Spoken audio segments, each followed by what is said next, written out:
ഡോക്ടറാകാൻ പഠിക്കുന്ന ഒരു വിദ്യാർത്ഥി ആദ്യം മരുന്നുകളെക്കുറിച്ച് പഠിപ്പിക്കുമെന്നാണ് സ്വാഭാവികമായും കരുതുക.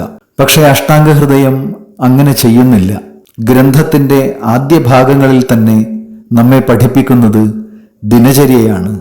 എങ്ങനെ എഴുന്നേൽക്കണം, എങ്ങനെ ശരീരത്തെ പരിപാലിക്കണം, എങ്ങനെ ജീവിക്കണം തുടങ്ങി ജീവിതശൈലിയുമായി ബന്ധപ്പെട്ടുള്ള ഒട്ടേറെ കാര്യങ്ങൾ.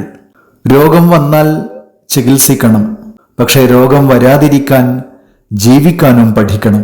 അതുകൊണ്ടാണ് ദിനചര്യയ്ക്ക് ഇത്രയും പ്രാധാന്യം ആയുർവേദം നൽകുന്നത്.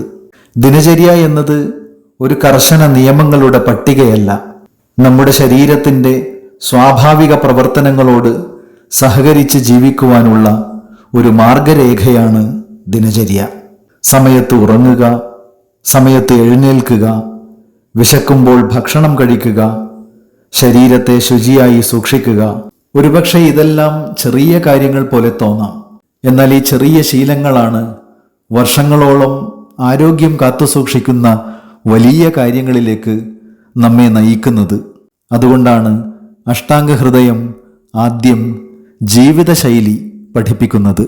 വന്ദേ ഗുരുപര